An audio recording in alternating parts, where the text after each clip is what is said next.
Hello, everyone. I'm Patrick. And I'm Tony. Welcome to Cave of the Cross Apologetics, where we take a book or something from philosophy, theology, and open it up with you to do a little book club and break it down so that you can have the confidence to walk through that book that's been collecting dust on your bookshelf. But man, does it look pretty. We definitely don't have any of those books sitting at our house. So today we're going through Principle 5 of Nancy Pearcey's Finding Truth. 5 principles for unmasking atheism, secularism, and other God substitutes. And so we just got done with the 4th one, which was to do an internal critique to see if these worldviews, these reductionist worldviews, can stand up to themselves. Mm-hmm. Before that, we saw, can they explain the external world? And because they're reductionistic, most, or if not all, non-Christian worldviews will reduce things like reason, free will, humanity in some capacity. Principle 2, we looked at the fact that they are reductionistic, yeah. And especially when it comes to humanity. Mm-hmm. And the first one was, of course, identify the idol. So there's the step backwards. If you know something backwards, you know it forwards too. That's right. That's right. And so this one is the replace the idol, make the case for Christianity. Probably one of the most important things. You've broken them down. They're weeping at your feet, and now what do you give them? Well, you give them hope, and so that's what we'll be covering today. We'd like to thank our Patreon sponsor. We've got one. So Becca and Lauren from Tulips and Honey. We appreciate the $5, and you can go to patreon.com/cave-to-the-cross for the different tiers, and we'll be putting more and more stuff on there, including a book review that I did of Joyce Meyer's with Lauren. And so if you want to see me suffer, feel free to hop on there, and all proceeds go directly back into the show. So we thank you for doing that if you so choose. If not, we'll continue plugging away at Nancy Pearcey's book. And she titles this chapter, Those Freeloading Atheists. And so she begins her chapter here with the mention that that a worldview is not the same thing as theology. A worldview applies theological truths to fields such as philosophy, science, education, entertainment, and politics. Right. So it's kind of the screen that we look and view those things in, right? We interpret the world through the screen of our worldview. Right. And you can do this with other kind of lesser worldviews as well. If someone has a worldview that is predominantly political, you can see how they view things like education or science or funding or the environment through that lens. And so because we're Christians and because we believe that Christianity is a super meta, worldview of everything, including our politics, including whatever else there might be. That's what initially gets us off on the foot when we look at things like the world, science, reason, logic, morality, all that stuff. So that's why we that's why the distinction is to be made versus theology, the study of God, and how God applies to himself and how it applies to our living within the scope of Christianity itself, and then also the worldview, how it applies those truths that we learn about, especially in Scripture, to fields such as philosophy, science, education, entertainment, politics. Right. So part of what she's doing here, especially with regard to the critiques, is really critiquing non-Christian worldviews, critiquing how they view the world, right? Does the worldview match our experience of what's going on in the world? Does it meet its own criteria in terms of what it says, the world is like? And so we could say that part of this is a worldview critique. Right. And to also make the strongest case possible for a critique that doesn't fold in upon itself and that explains everything that we see in the world. And so she goes on to principle number 5, replace the idol, make the case for Christianity. Says the Christian message will be most relevant when it is articulated at the specific points where people recognize the flaws and failures of their own worldview. And we've done that in Principle 3, where we say that worldview outcomes that the proponents of those competing worldviews view the outcomes as alien or repugnant, outcomes that they themselves cannot live with. And with Principle 4, again, seeing if they can live within their own makeup, we could say that reductionists cannot live within the confines of their own worldview box, and so they smuggle in ladders from the Christian worldview to climb out of that box. So they want things like access to equal rights, or the fact that you can trust what's going to happen today is going to be what it's like tomorrow. Right. And so all those things root uniformity of nature. Right. They root itself in the Christian message, in the Christian ideal. And so that's what we'll be going into more in this chapter. Mm-hmm. Surprisingly as it sounds, the Christian worldview is so appealing that even those who reject it borrow from it, whether consciously or unconsciously. They are showing us where their own worldviews break down, and at the same time what they find most appealing about Christianity. These provide strategic starting points for framing a biblical worldview attuned to the question of our days. Right. So if you're having a conversation with someone and they're focusing on something like morality, and they're saying that they have a belief that what's not always true for you is true for others, and that you should be more willing to accept other points of view. Well, that's a great point for the Christian worldview, in the fact that you should be more tolerant of others, in the sense that you should listen to them, you should give them equal weight, that you shouldn't misalign them to what they're saying, and that's all founded in the Christian worldview, and that's your starting point. That's the thing to hone in on. You don't have to pull evolutionary thought and say, let's talk about Neanderthals. Well, no, let's focus on the morality that they're wanting to bring to the equation. Show them where their own philosophical starting point is lacking in their ability to take that stance, and then bring about the Christian worldview of what they really are wanting to talk about. Yeah. Good. And so that's kind of where she moves to in the next section here. She asks the question, can a moral relativist oppose, for instance, racism, right? The moral relativists argue that there is no universal, timeless moral law, right? It's kind of based on culture, or perhaps even the individual, but there's nothing that crosses over, right, to various cultures and that sort of thing. So there's no universal moral law. And she says, yet they are likely to turn around and insist that acts like racism or abuse are wrong. That is, they're not just unpleasant, but they are personally offensive, but they're genuinely wrong, right? And so the issue is, how can they hold that view? The best or the most they can say is it's wrong by society standards, or it's wrong by my individual standards. But why should I care about your individual standards, right? Yeah. I have my own individual standards. We should be inclusivists and include all points of view. Right. And so she says moral relativists may claim to be about tolerance and humility, but in reality, it often fosters a highly judgmental, condemning attitude, because, if you say, no, something is wrong that they don't agree with, then, they have to express that disagreement. And once they do that, their position fails. Right. She says, so what about Christianity, right?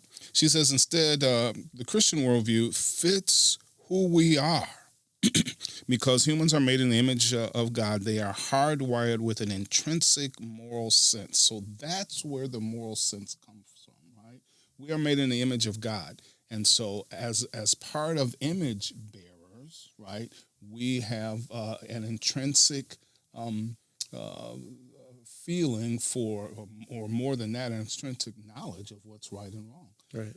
And Paul even says that unbelievers in Romans chapter 2 know the law because it's written in their heart, right? Yeah. And so as image bearers, that's where that's our source in terms of knowledge, right? Of course, the source of morality comes ultimately from God, right? His character, who he is. But that's our source. And so Christianity can meet this issue with regard to a universal moral code. Right? It's based on the character and person of God, Right. and we know it because we are image bearers, and He has written that in our hearts. Right. So that's so this is a point, as Patrick was mentioning, of contact that we can make with these kinds of folks, right? We can point this out and then help them to see how our worldview better fits the facts, and that's how you critique a worldview. Yeah. Right? Yeah. Secondly, issue that she deals with is skeptics, right? Epistemological skeptics, or skeptics about knowledge. And she says, on the one hand, they claim that we cannot be sure of anything, but on the other hand, they're likely to insist that science, for instance, has proven their favorite theories, right? Well, obviously, you can't have it both ways, right? Yeah, and I will say that if you've been on the internet and you've watched the internet and Christian debates, Matt Dillahunty is famous for this. Well, I don't know what's true. You don't know what's true, and yet here's all this evidence about truth or things that we know. I don't even know what supernatural means. Every time someone talks about supernatural, natural distinction, it's so arbitrary. I don't know. Except that you're asserting it's non-material, which I would say is supernatural. So then is quantum entanglement supernatural because it doesn't happen in space-time? It violates the speed of light. I don't know. Is consciousness supernatural? I don't know. Well, then there you go. If you're just going to say, I don't know, I'm going to say that... And I'm not just saying I don't know. I'm saying I don't know and you don't either, but you seem to be claiming that How you do do. you know I don't know? I don't know that you don't know. Then What don't I'm say saying that. is that your argument for why you know is flawed. How? Because saying something is the best explanation that we have, we know that the fact that something is the best explanation we have doesn't mean there's any likelihood that it's actually true or that it is the best explanation we will ever have. It's possible, yeah.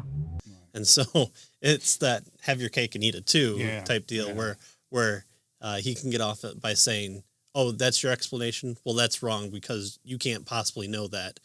You need this this kind of like complete certainty of everything that you could possibly So the problem, the problem with that is if indeed you're claiming that my explanation is wrong, and you're also claiming that you don't know what the truth is, how can you do that, right? Yeah, and so he's synonymous with never having to be able to present something that's a positive case for it. So except the case that he knows that your position isn't, that the position that there's no positive case is the right position. right. And so, so skeptics on the one hand claim that, they're not sure. On the other, their favorite theories are backed by science. She says, but in practice, right, they probably check their bank accounts to verify that the figures are correct, right? Because, I want to make sure I have the money in my bank account. Well, okay, how do you know? Right? No, money is just like intangible. Nothing really is worth anything. So notice the move that she's made here. She's moved from this high intellectual type of critique now to bring it down to, for instance, here, money, right? Practical issues. And so that's a technique that we can use in apologetics, right? We don't want to necessarily keep it at the high intellectual level. What is your metaphysical starting point in all this? We want to bring it down and apply it to everyday life so that we can see how these various positions deal with everyday life. Right? If the skeptic says, I cannot know, then why are you checking your bank account? Right? Because you can't know, right? And so she says, in short, they live and act as though they do have access to genuine knowledge, right? No matter how skeptical someone is, some things are virtually impossible to doubt, at least in practice, right? And so so they have to act as if the Christian epistemology, that is the Christian view of knowledge, is true, that we can know. They have to act that way in everyday living. Right? You can't live, life, quite frankly, without borrowing, as you suggested, borrowing from the Christian worldview. Right. Yeah, and no one takes their car and approaches the railroad tracks where the signal's down. They see the train heading what appears to be towards them, and they're just like, well, right now I don't believe in physicality. So I'm just or maybe here. I don't know if it's true. I don't know if there's other minds, and so this is what's happening. I'm the only mind there, and so the train's just going to pass through me. Yeah. But no one honestly lives in that. If they did, they wouldn't live very long, right? or I like her joke on 223. If anyone does deny these basic facts, we call him insane or a philosopher. So the fact that everyone has to function as though Christianity is true opens a creative opportunity, she tells us, for addressing the secular world, right? Christianity provides the basis for the way that humans can't help behaving anyway. Can't help. Right. Must do. That's right. In making the case of the biblical worldview, a strategic place to start is by showing that it alone gives a basis for the ways we all have to function, no matter which worldview we hold. Right. And as she's done so well within this book, I mean, just having the quotes alone from people on the other side of who she's quoting is impressive. And so she continues that onslaught here of just letting people speak for themselves and speak truthfully and honestly. So one challenge to building a case for Christianity is the principles underlie so much of our shared culture that we no longer recognize them as distinctively biblical. So, and I've done this on the show before, is I say the Western world. Well, how was the Western world built and shaped and formed over the past, 2,000 years? And so, if you want to be even more charitable, you go back to, Greco-Romans and you bring in a lot of those factors and you talk about democracy. But honestly, when Christianity enters and starts becoming a stranglehold on the pagan world, and in the Bible it says that these men turned the world upside down. I mean, they did. I mean, you have a cultural revolution occurring just by people carrying out beliefs from their worldview, and it wasn't always by force or the point of a gun. It was just people living and working as they saw the truth revealed to them in Scripture. And she'll go on to talk about that as well. But currently we have, and we might even be going away from this at the time of this taping of just how far we're going away from that from that kind of general truth that people want to keep placing a toe tack in, but not stray too far from it. But for example, Westerners often pride themselves on holding noble ideals such as equality and universal human rights. Yet, ironically, we see in early chapters the dominant worldviews of our day deny the reality of human freedom and give no basis for moral ideals such as human rights. And so she's going to go through and point out some of these things that we see. So, for example, equal rights. 19th century philosopher Alexis de Tocqueville.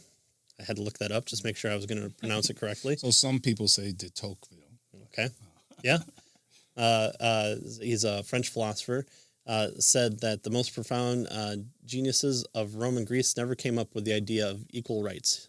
Jesus Christ had to come to earth to make it understood that all members of the human species are naturally alike and equal. Friedrich Nietzsche said another Christian concept has passed even more deeply into the tissue of modernity, the concept of the equality of souls before God. Christianity that overthrew ancient social hierarchies between rich and poor, masters and slaves. According to Christianity, we were all brothers on the same level as creatures of God. Fairy rights. Look, fairy. So there's no Jew, there's no Greek, there's slave free, Scythian, whatever. Right? We're all one in Christ. Christianity is the first universalist ethos, and these are devout atheists giving credit where credit's due. Richard Rorty, who's a committed Darwinist, and in the Darwin struggle for existence, the strong will prevail, while the weak are left behind. That's the survival of the fittest. So evolution cannot be the source for universal human rights. In fact, it seems to almost get in the way of things if you want to make a point for it. However, might makes right for evolution, right? Yeah, the strongest survives, right? Yeah, you almost have to bring in a Christian worldview in order to argue the opposite from it. Religious claims, he says, that beings are made in the image of God, And he cheerfully admits that he borrows this concept of universal rights from Christianity. He even calls himself a freeloading atheist, which is, at least he's, saying that he's stealing from it. The Jewish and Christian elements in our tradition is gratefully invoked by freeloading atheists like myself.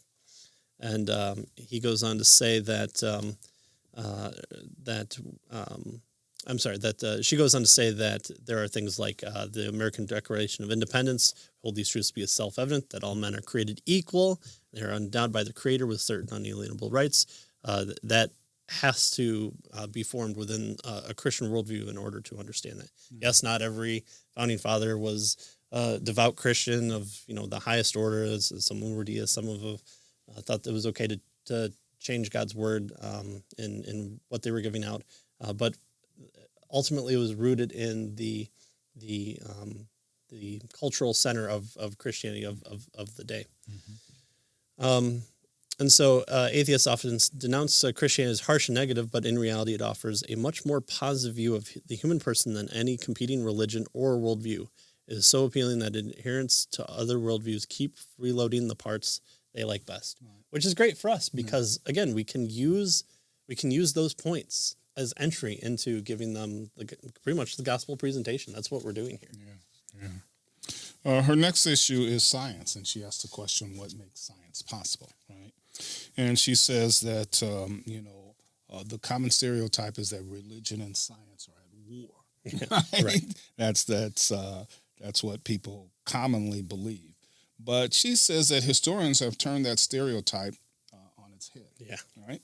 For example, the laws of nature, right? This whole idea of the laws of nature. She says today that idea is so familiar that it strikes us as a common sense. Yet, historians tell us, she mentions, that no other culture, East or West, ancient or modern, came up with the concept of laws of nature. It appeared only in Europe during the Middle Ages, a period when Western culture was thoroughly permeated by Christian assumptions. Yeah, right? About that. Yeah, so now, and she does make she does mention that, of course, all societies have recognized cause and effect patterns, sure. Right?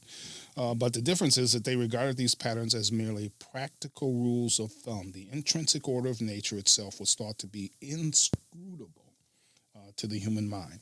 And so when people do not think that there are rational laws behind natural phenomena, then why go looking? Right. Yeah. So if you have this understanding of a transcendent God who orders the universe, that science follows these precepts, these laws that he's put in place, that reason and logic are the way that God thinks, and that morality can be found through a general understanding in general revelation, and then most specifically within the confines of Scripture, you're more likely to go look for it. If you believe that you're driving through Utah and you see sandstone, you might go over with a pickaxe and start looking for dinosaur bones because you're expecting in that type of environment in that region to find dinosaur bones. But if you don't believe that dinosaurs ever existed, you would never go looking for it. The same thing is being made the case here. You're not going to go looking for laws because this comes from this, but that's a cause and effect that people are bringing in. Right. Yeah. Good. So she gives, again, a couple of examples. So let's just kind of look at one here. Paul Davies, the philosopher, she says that he makes the same point.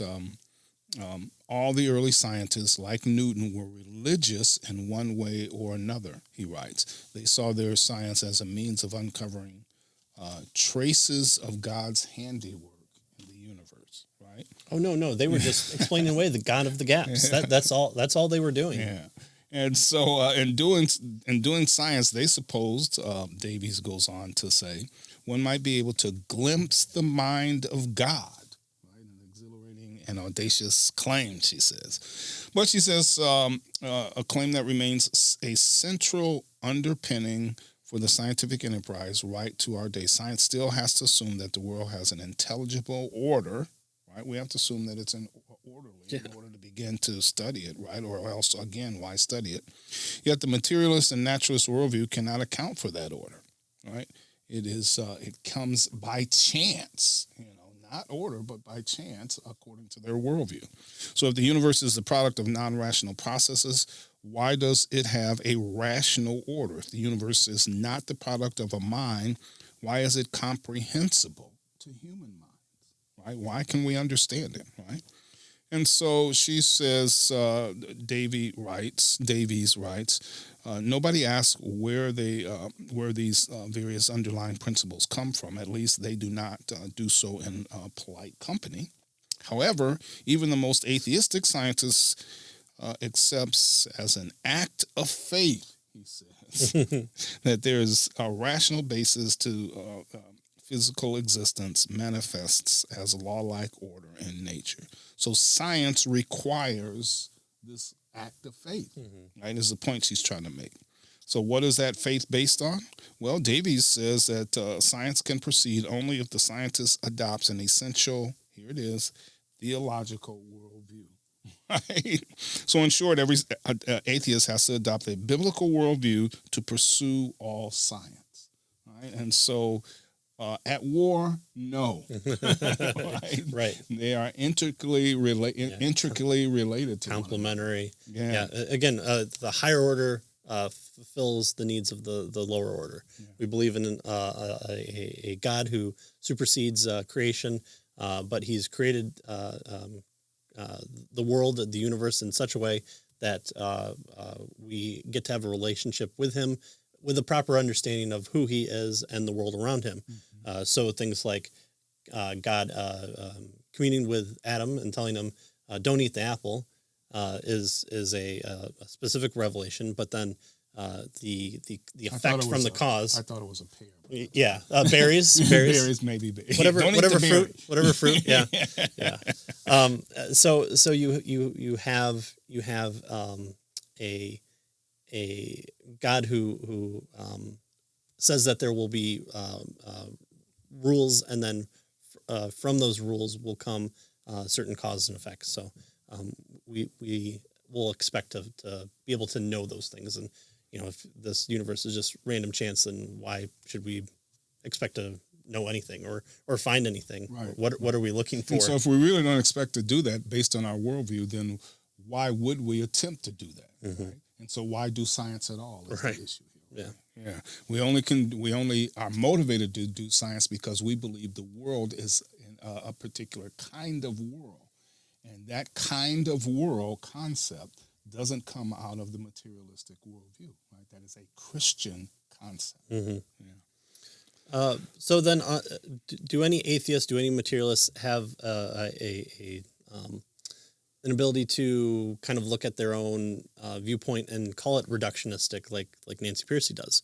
Well, in fact, John Gray, an atheist, when he's talking with other atheists, logically points out materialism leads to reductionism, the conclusion that humans are nothing but animals. But most materialists do not want to accept that bleak conclusion.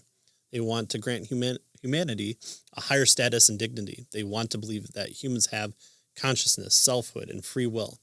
Gray writes, the high view of humanity he labels humanism, and he denounces it as a prime example of freeloading.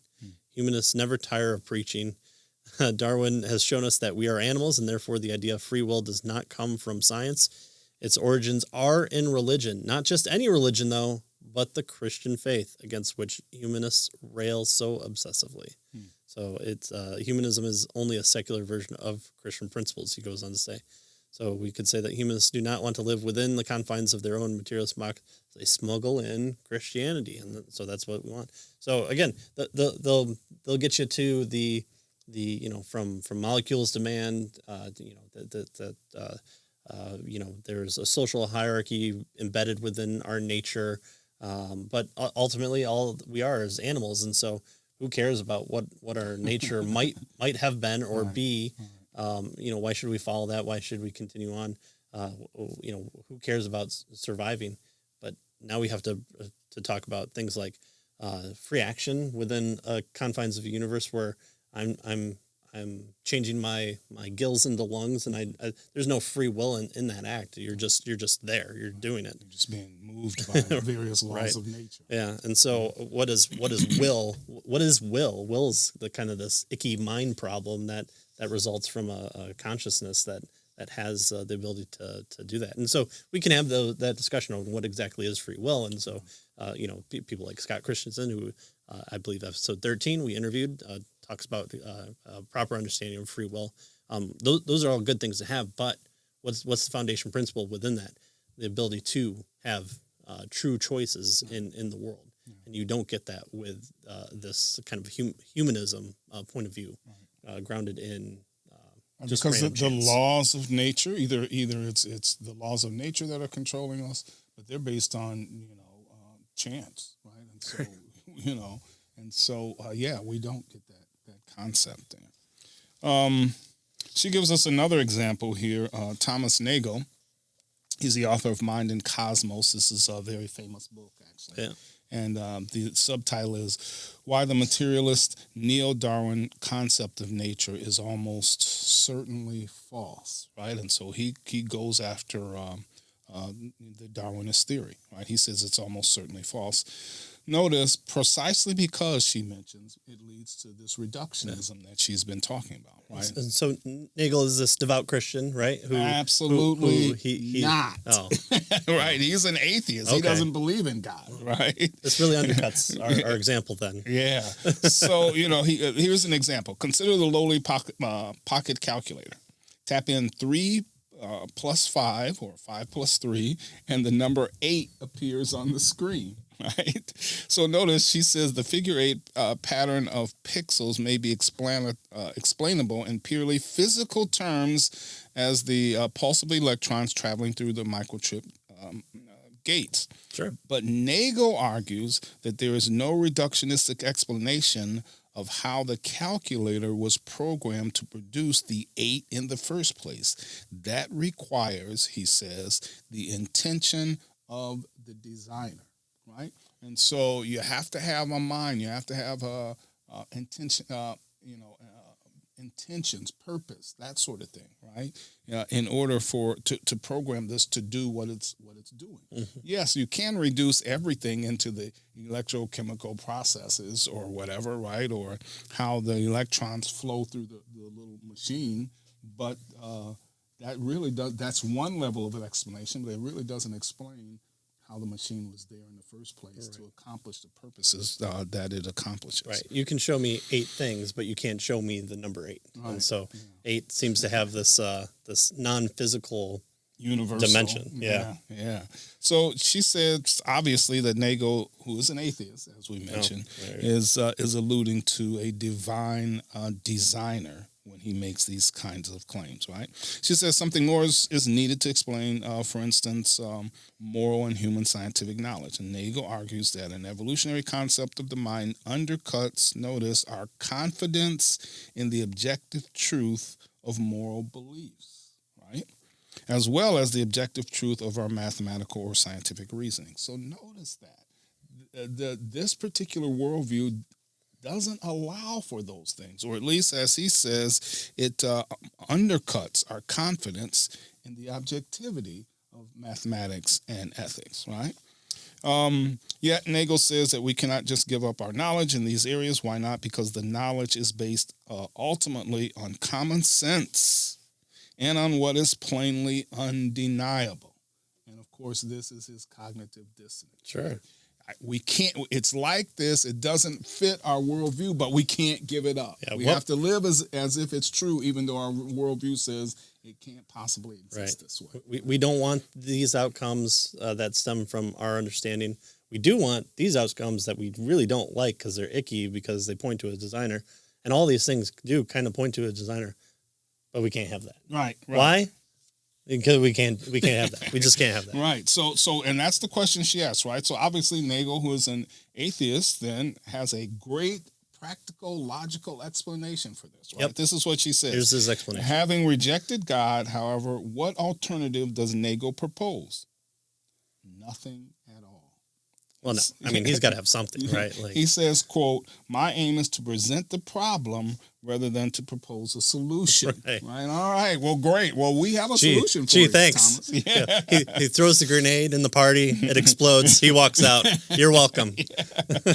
Nagel, she says, is an eye-opening example of an atheist who is desperately trying to maintain both sides of a severe cognitive dissonance, right? Nagel is trying to retain the benefits of a Christian worldview while he rejects the basis of Christianity. Right. So I think that's where we'll stop today, and probably next time finish up the remaining of the chapter. This will be part 2 of her 5th principle, and then from there we'll go into the final chapter.